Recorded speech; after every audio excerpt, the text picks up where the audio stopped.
Hey, time to shine today, varsity squad. It is Scott Ferguson, and we are in kind of coming out here in a lot of parts of the United States as our phase one unleashed during our COVID time.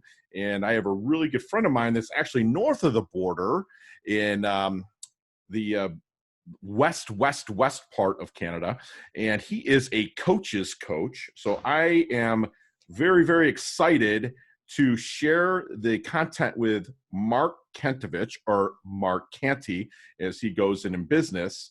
And it's just, we had some technical difficulties last week, so this should have been rolled out to you way before, but Mark is so nice and so understanding and so patient. And it's just fantastic to have this conversation with Mark. Mark helps coaches and consultants reconnect with their unique competencies and understand exactly who they are best suited to serve and what that ideal client really wants. He then helps to create the perfect marketing system to deliver on that promise over and over again. Mark's philosophy for business success is quite simple. Be crystal clear on what you want and what you uniquely offer.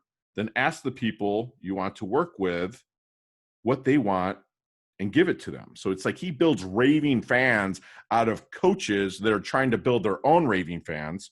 So here, without further ado, is Mark Kanty. Mark, please come on and introduce yourself to the Time to Shine Today Varsity Squad. But first, what emoji do you use the most? Oh, Scott, that's a good one. I love it because that's a great question because I'm always checking in to how it changes from day to day and the mood that I'm in.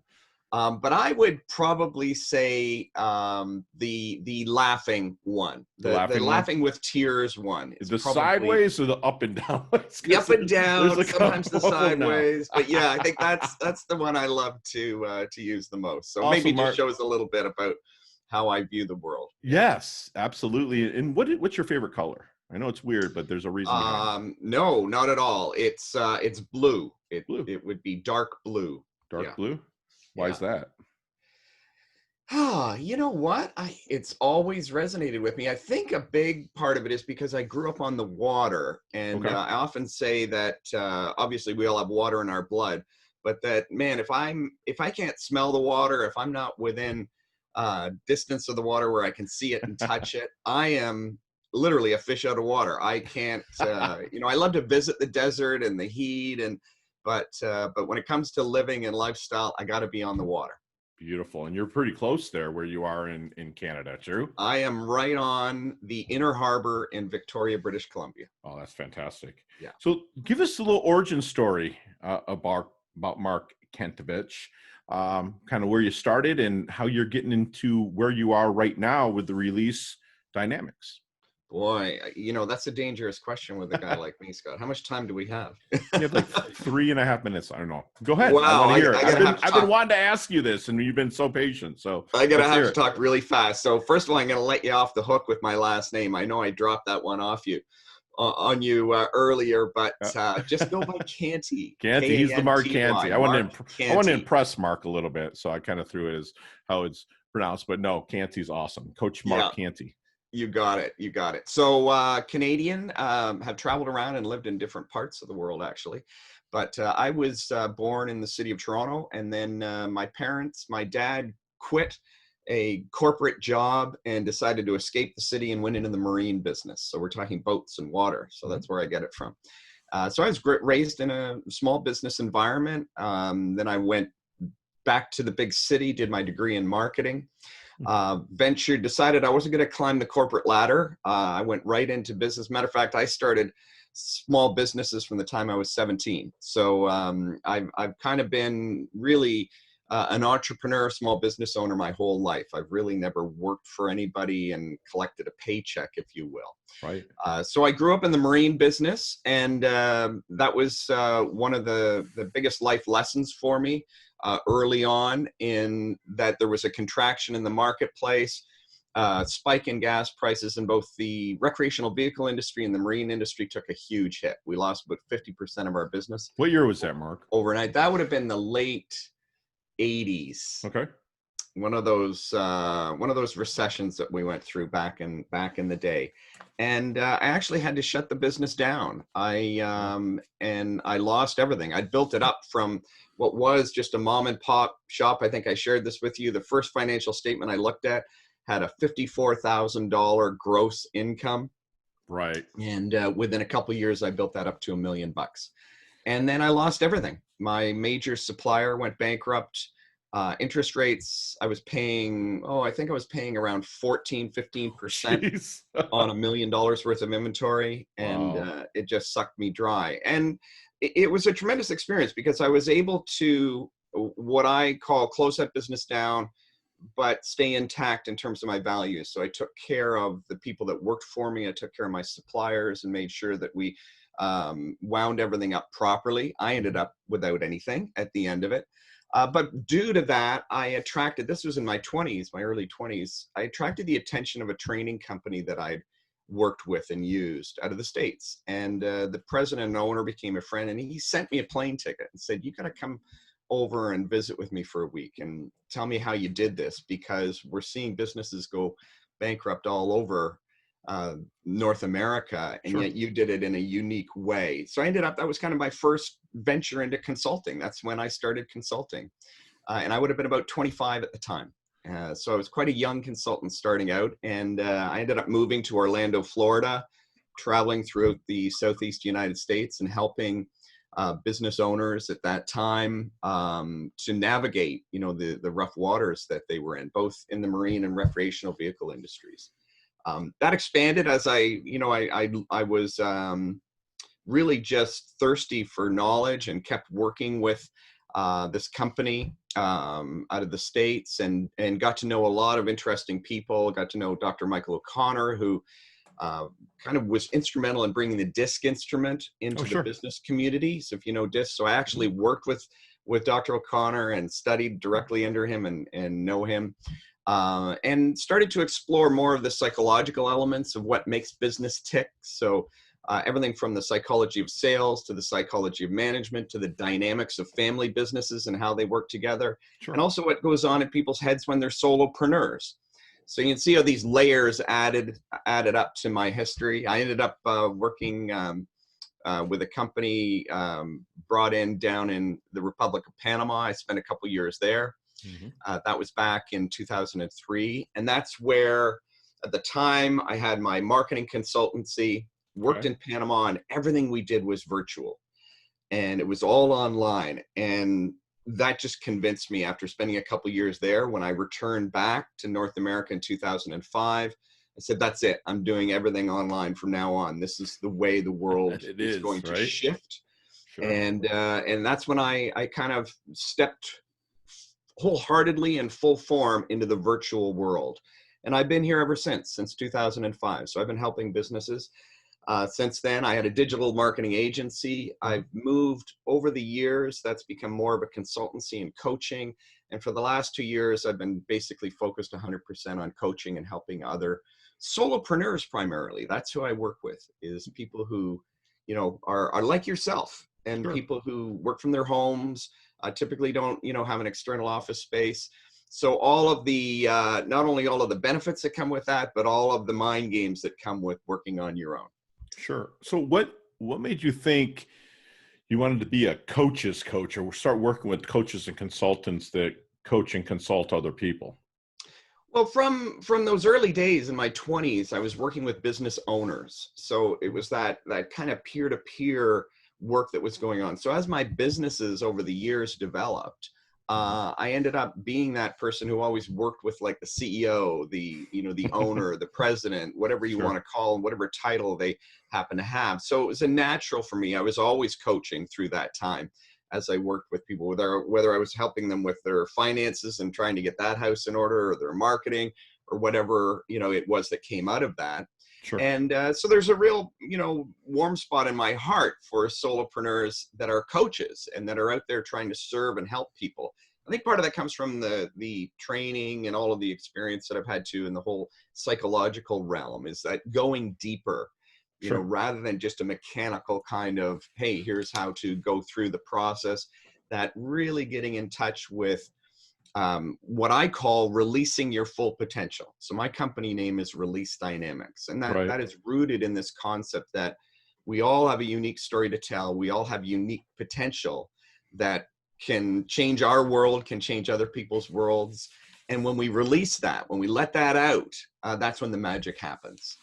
So that in particular, coaches to me are probably vibrating at the highest level of what we can do Sure. for others on the planet. Is that giving, that drawing out, that asking questions, that support. I think is really, really powerful. Absolutely. So what, so I got your aha moment kind of answered in there. What kind of challenges or failures have you experienced? Like, give me the listeners here at Time to Shine today. They like to hear about the fails and then the Yeah. overcome of the fail. So give us one of the fail that really stands out to you and how you handled that. Well, I got to go back to that first situation where I lost the business, and really, essentially, for all intents and purposes, it should have been a bankruptcy. Mm-hmm. But I refused that. Now I Good for you. know, there's a lot of people that are in situations where they say, it's the only way out. But I also really empathize with those people who say, I am not going to have that label. I'm not going to take that on. I'm going to dig deep and I'm going to do whatever it takes.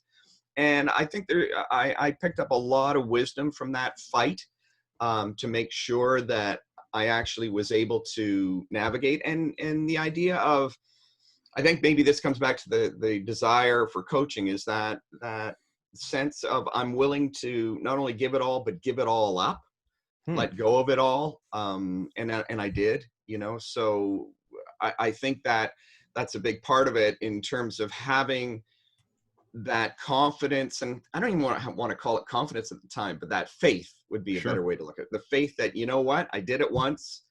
I can give this all up. I don't need to hoard. I don't need to become this person that gets fear driven. I can let it all go and Right. start over. And I think that's a huge, huge lesson, is that ability to, and I think a lot of entrepreneurs, a lot of solopreneurs, and a lot of coaches who struggle, who maybe have come out of a corporate background or have Mm-hmm. worked for other people, that's that fear that comes up. And when you let that fear, wrap you up and encompass you, you get stuck. You get in a situation where you lose your innovation and your creativity.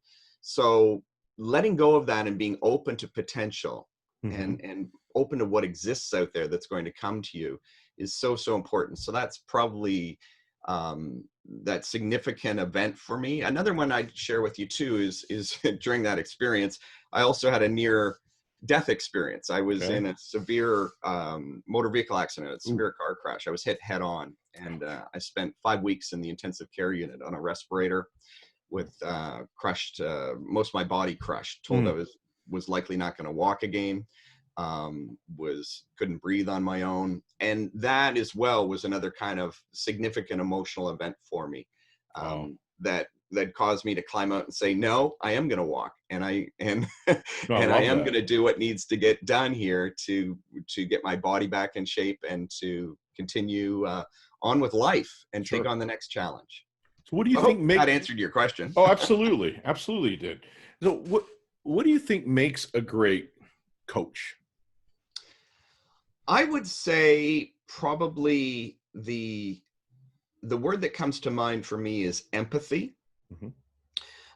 And there's another word that kind of goes with that, and that's the ability to detach. So we don't want to become enmeshed or enablers. We don't want to become sympathetic to our clients, but the idea of being able to empathize, in other words, feeling what they're feeling, but being able to step aside from that with that understanding and to help them through to move to the next level. Allow them maybe to make their own choices while you push the guidance, right? Yes, yes. Gotcha. And also, through that, I'm also a bit of a contrarian. Is I call myself a hybrid coach. So I'm a coach and a consultant, because I'm also not into the Coach idea that, Saltine. yeah, all we do is talk and ask questions. I also believe in that when we're working with people, that they deserve to learn from our experience and our wisdom and our Sure. trials and tribulations. So I'm a bit of a contrarian there, because a lot of coaches come up with that training where, well, you're not allowed to express an opinion or share any Hmm. ideas. You're just supposed to ask questions. I Sure. don't believe in that. Right.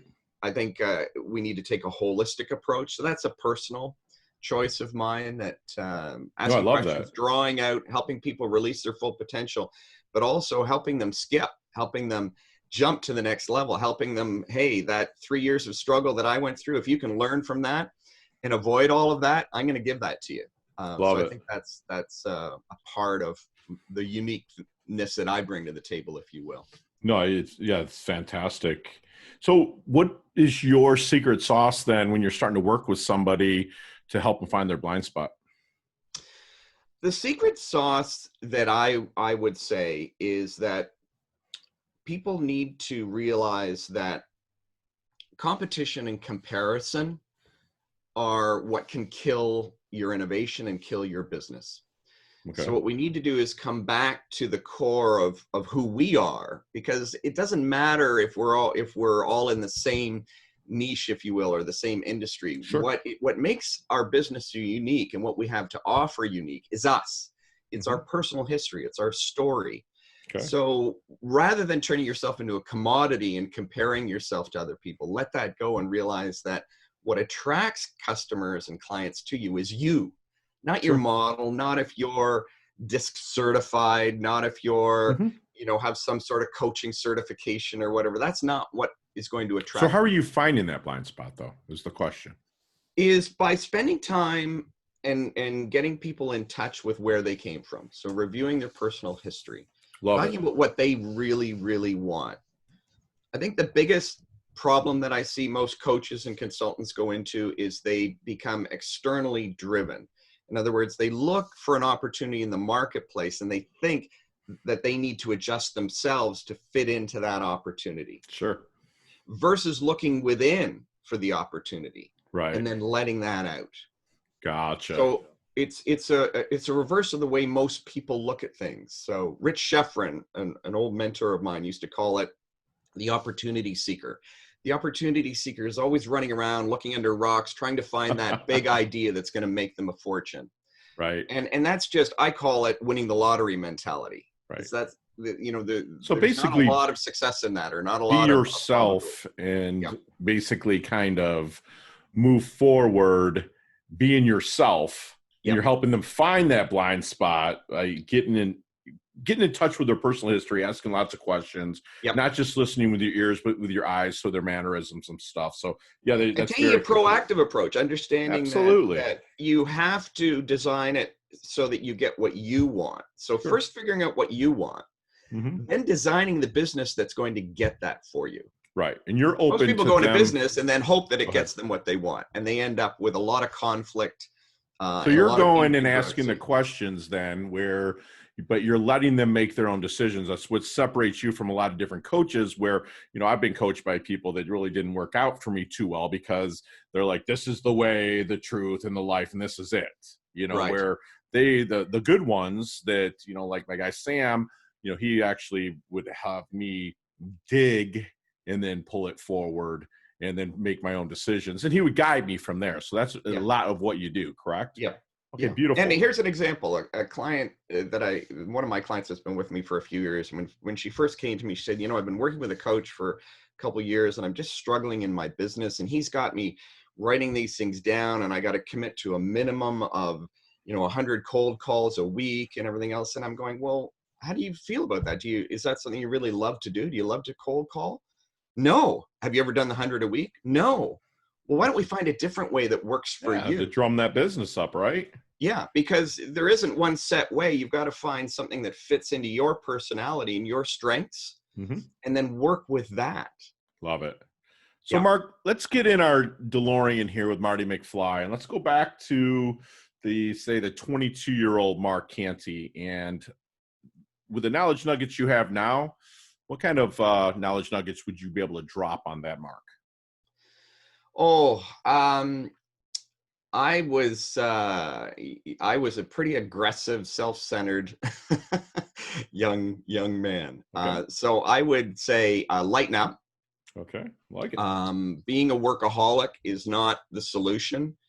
And often, the more hours you work is not going to give you the results. You need to figure out how to do what you need to do in less time and be more balanced Right. in Sounds like what you you're should doing. be more empathetic too. I was Be that more same guy when I empathetic, was appreciate 22. Trust me. appreciate the relationships that you have, and Right. take time to nurture those and be with those. So those would be some of the things that Love I it. would say. Yeah. So what do you think most people misunderstand about Mark the most? Oh boy, you're really going deep here. You were warned. This is time to Yeah, shine today, baby. Our listeners love this. I dig. I would I would say probably that because of my training and over the years, like you know, we have the voice, we have the, you know, we know how to project, we know how to um, be confident. But the thing that I think all of us have, myself included, is those fears, those challenges, those issues, those self doubts that we all do as human beings. Absolutely. So I think you know, we look to a lot of people who are in a leadership position, who are come across as dominant and strong. Well, you know what? We It's all a have front a lot those. of times. Yeah, we all have that little boy within us. We all have those things that still come back to haunt us. Perhaps we all have those fears. We all have those moments of self doubt. So I think that's probably a big thing, is that, you know, that ability to understand that we're all human, and Love it. we're having a human experience here. Yeah. So when you start working with a prospect and possibly seeing if they're a right fit to turn in to a client for Release Dynamics, is there any good question that you wish they would ask you but never do? Oh, Scott, that's another great one. Yeah, I would say that probably the best question that somebody needs to ask, and particularly when we're talking about coaches and consultants, is how do I design this business? And then how do I manage my numbers in terms of knowing ROI? So realizing that, where are the best places to invest and how much do I need to invest? Nice. It amazes me how Right. many people, again, have this lottery mentality that come to me and go, well, I'm not investing anything. I don't want to invest anything. I will invest once I make some money. Mm-hmm. So what I often say to them is, I say, well, why don't you go, first thing, before we even talk further, why don't you go down to the bank and say, I want you guys to give me interest. Here's the interest that I want. You put that into a Right. savings account for me. And then once all that interest is accumulated, then I'll put money There you into the go. bank account. Love it. Now that may seem But it's absolutely true. ridiculous, It's but it's true. true. It's the way the You vast put the majority cart in of front of the people. horse kind of thing It's instead. cart before the horse. It's Yeah. give me the. You've heard the story, the old Earl Nightingale story about the old man sitting in front of the wood stove and he's freezing to death and he's got a Yeah. pile of wood and he's yelling at the stove, "Give me some heat, Yeah. and I'll give you some wood." And So yet, that's the way the vast majority of people go about business, when they're absolutely. a small business. Yeah.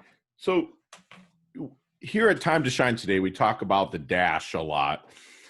And so I'm just wondering how you want your dash remembered. That little thing in between your life date and death date. What's your epitaph say? What is that dash? How do you want that dash, Mark Kanty's dash, to be remembered? Whoosh. I don't know how you spell that. Whoosh. I love it. I love it. I just got that first. It's funny because I told Mark earlier that I'm on a different camera, so I can really see his without looking like I'm looking way over. So I get it now. I love it. I love it. But I think yours is just going to be a total go-giver, someone that listens, that's not ego-driven, that maybe was when they was younger, but evolved. And I think that's just great for you. Mark, what is your definition of a life well lived then? I would say experiencing. This is probably going to, and I'm going to kind of quote an old mentor of mine, but I'm not going to do it properly. I'm sure I've forgotten it, but experiencing the moment and each person in the moment. Wow, that's nice. So experience the moment in each person in the moment. So really be mindful. Yeah. Right? Love Yeah. that. Mark, that is strong, man. I'm writing this down. Experience the moment and the people in the moment. That's great. Awesome. So we're going to, as we wind things down a little bit, we move into our level up lightning round. So you and I Okay. could have 15, 20-minute conversations on each one of these questions, I'm sure we could. but you got 5 seconds. I want what's at the top of your head. They're super easy questions to answer, but just rip them off. You ready? Okay, I'm ready. All right. What's the best leveling up advice you've ever received? Invest in yourself. Love it. And that's so perfect for what he just told about the cart before the horse. That's beautiful. Share one of your personal habits that contributes to your success.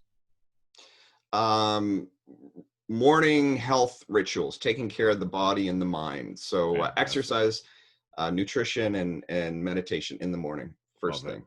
Start every Good for day. you.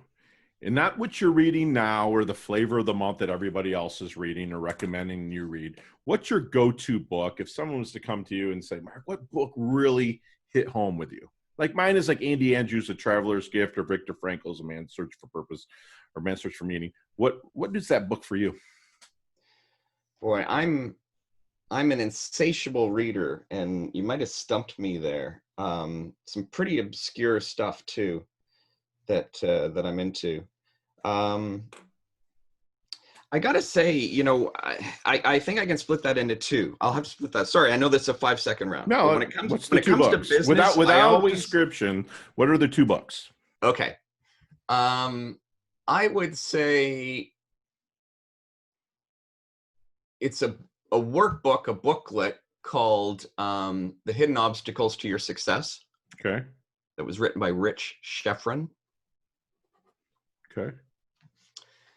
And on a personal level, am I allowed to look at my library? Sure.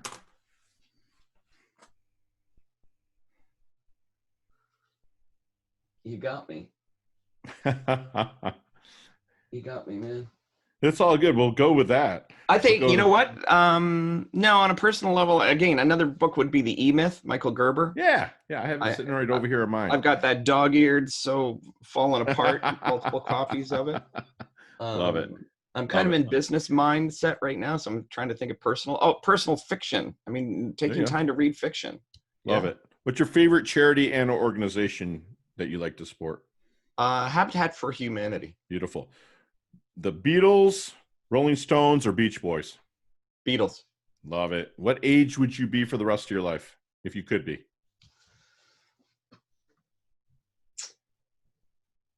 35. Oh, me too. Actually, I always say 34, right in that time frame. Okay, last, you kind of answered it with one of my questions, but what is the best decade of music? 60s, 70s, 80s, or 90s? Oh, I gotta say I think the 70s. There you go. Love it. Love Especially it. the early 70s. Yeah. I love it. So how can we find you, Mark? You can find me in a couple of different ways. You can, if you just want to check out what I'm up to, you can check out Release Dynamics, RELEASE Dynamics, DYN Dynamics, AMICS. It'll all be in the show notes, folks. Yeah. So .net. My old company was .com. I still have that, but know that that's not really that active anymore. Gotcha. So releasedynamics.net is my website. You can reach out to me, send me an email. Mark@releasedynamics.com is the email. Find me on LinkedIn. Yeah. Mark Kanty, MarkKanty. Go love it. And love it. Mark, leave us with one last knowledge nugget that you want the Time to Shine Today Varsity Squad to internalize, take with them, and take action on. One nugget would be realize that you can be in different states at different times. And there's kind of two major states. One is the excitatory state. Don't get that confused with being excited. Mm-hmm. And the other is the inhibitory state. And what the excitatory state is all about is being ready. It's being ready for opportunity. It's being ready for potential. So when you find yourself slipping into the inhibitory state, that's when you have fear. That's when you start to contract.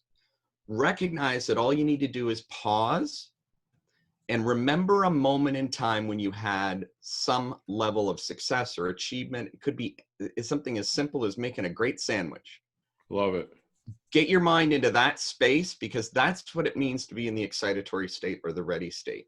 If So you you're saying you pause can and give really kind yourself of, a moment to do sure, that, sure. then you'll be able to move from there. And then ask yourself, when you're in that state, what's the first thing I need to do? What's the first step I need to take? Love that. Love it. So we're going to pause and remember that moment that really you leveled up before and pull that forward. And Mark, it's been so fantastic having you on. I really picked up some knowledge nuggets here about being, you know, empathetic, but and also being able to detach and really have your clients make their decisions, but push them and guide them to their decisions and make it their own decision, but with the guidance of you. That's fantastic. And you're not mechanical. You're always going deeper. You're experiencing the moment of the people that are in your moment. So you're being mindful and not mindful. You're being mindful of every situation you're in. And they, if you're going to go for something, sometimes you just have to give it all up, give it the faith, back that faith with the persistence that doesn't recognize failure. And if you're a coach or you're a consultant, or if you're just a business owner, not just a business, if you are a business owner, Mark is a fantastic resource. He's humble, yet he's hungry. He levels up his health. He levels up his wealth. And Mark, you're part of our squad now. And thank you so, so much for coming on, my friend. Hey, thank you. I really appreciate the opportunity, Scott. It's always a pleasure to share, and just always a pleasure to connect with you as well. So Awesome, my friend. so Thanks keep again. shining, man. Keep shining. Love it.